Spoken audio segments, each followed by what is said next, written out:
Well, as Naomi was saying there, I'm just going to give a brief overview of the planning context for the scheme. So we can see that that's obviously the Emmett Road regeneration site there. And the planning context in which the decision-making process sits, it's a hierarchical system. So there's national, regional, and local planning policy. So the local policy will be the development plan, which hopefully a lot of us will be familiar with. Then as you're going up level, there's at the national level, there's the national planning framework, which sets the national planning context. And that's quite significant in that there was a new planning strategy. The national planning framework was produced in 2018, and that kind of saw a shift away from the kind of traditional model, maybe of more unsustainable development in terms of urban sprawl, and a focus on the idea of containment of development and urban consolidation, as well as a rebalancing against the urban centre of Dublin. The regional planning context is then the next level down. So that's the RSES. And again, that refines and kind of details out the policies that would be contained at a national level. And again, focusing on the idea of urban consolidation, the idea of 50% of new homes, for example, in the metropolitan area of Dublin to be located on brownfield or infill sites or sites contiguous to the urban context. So again, this idea of trying to locate development in areas that are already served by public transport, by infrastructure, etc., and trying to combat I suppose, the negative impacts of urban sprawl from climate change and sustainability point of view. There are other elements, obviously, that influence the decision-making process from planning that are outside those policy contexts. There's, for example, the EU directives in relation to environmental impact assessment and appropriate assessment that Sandra touched on in relation to EIAR. And then also, I suppose, very importantly, in relation to how the project on Emmett Road has maybe changed a little bit, are the ministerial guidelines that have been produced in 2018, which influence issues such as apartment standards and building height. And I'll touch on them a little bit in a second. But at the local level is the Dublin City Development Plan. So this is a 6-year policy for development to be made in the Dublin City Council area, and against which proposals, both public and private, will be assessed. Now, it's very important that they have to be consistent with national and regional plans. So there was a variation to the city development plan upon the publication of the NPF and the RSES in relation to our core strategy and population targets, that kind of thing. But the development plan sets down our policies, our zoning, specific objectives in relation to areas that we're looking to develop. And a key part of this is the identification of strategic development and regeneration areas. So these are areas that have been identified as being capable of accommodating significant growth, either population or employment. And the St. Michael's Estate has been identified as SDRA 9. There you can see it in the blue circle down here. So this has been identified strategically as a very important site in Dublin. And as such, it's an area that when the RSES identifies that strategic sites have to deliver a higher form of density and to be consistent with the policies and the standards set out in the ministerial guidelines, which again, we'll have a look at in a sec. The MASP, which was contained in the RSES as well, which is a Metropolitan Area Strategic Plan, also identifies the need for higher density along public transport corridors. And again, the SDRA is located along the Lewis line, and good bus services and the proposed bus connect route as well. So in terms of public transport accessibility, would be considered very high. So this is the SDRA that's contained in the Dublin City Development Plan. We can see that the boundary actually extends beyond what we're calling the Emmett Road site here. So it takes in the Thornton Heights, the new senior state housing complex there, Richmond Barracks, etc. But there are a set of guiding principles that were laid down in the development plan to guide development. And obviously this would have informed the framework plan that Sandra mentioned, and also then keeps informing the design development that Merritt and his team are undertaking.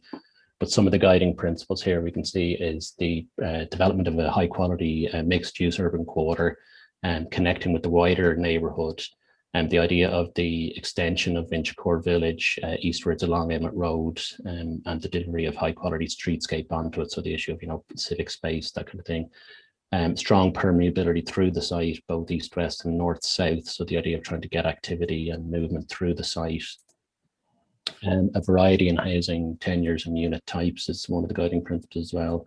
The idea of the protection of heritage features on the site, I suppose importantly here as well, and which hopefully will be addressed at the breakout rooms, the combined facilities of community, recreational, leisure and sport on the site. So the idea of the provision of community uses to go beyond just the site itself and to tie in with the wider community.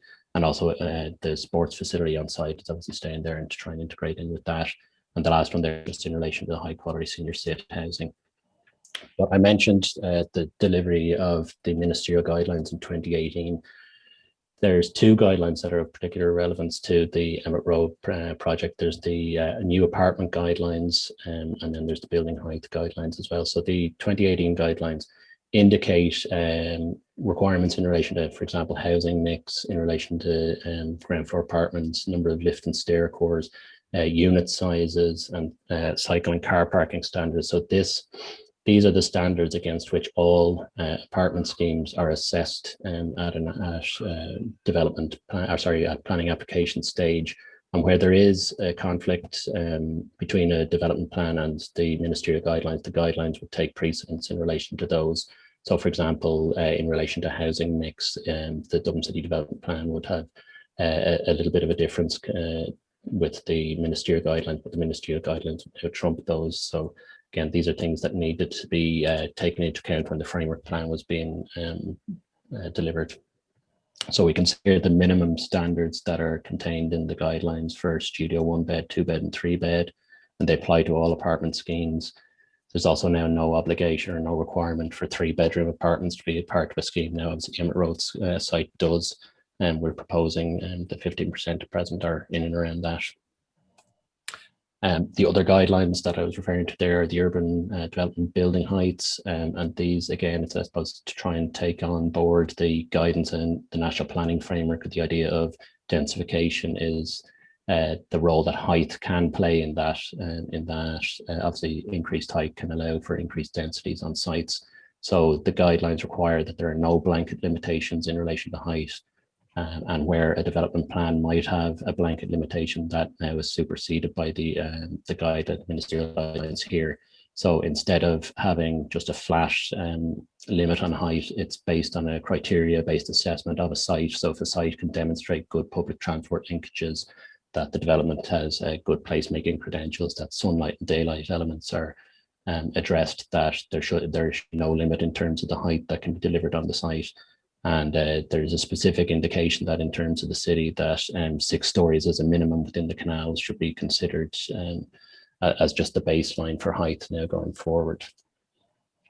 And again, that's SPPR1 there, which is indicating that there should be no blanket numerical limitation on building heights within development plans.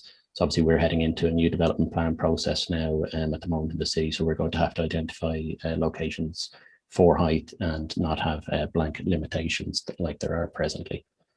So that's just, I suppose, a quick run through the maybe some of the changes in the planning context from when the initial St. Michael's Estate and Emmett Road development was kicked off here, and that's influencing now the current design as we're going through these iterative processes. So the next step, as Sandra indicated, will be a planning application, Part 10 application to Bord Pleanála, which will be accompanied by an environmental impact assessment report and Natura impact statement. So as Sandra said, the EIAR looks at the wider environmental impact of the scheme, both in terms of its construction and its operation through its lifetime. And the Natura impact statement is specific to protected habitats and species under the Habitats Directive. So I hope that's informative, and then sets the context for Merit's presentation now in terms of the detailed design.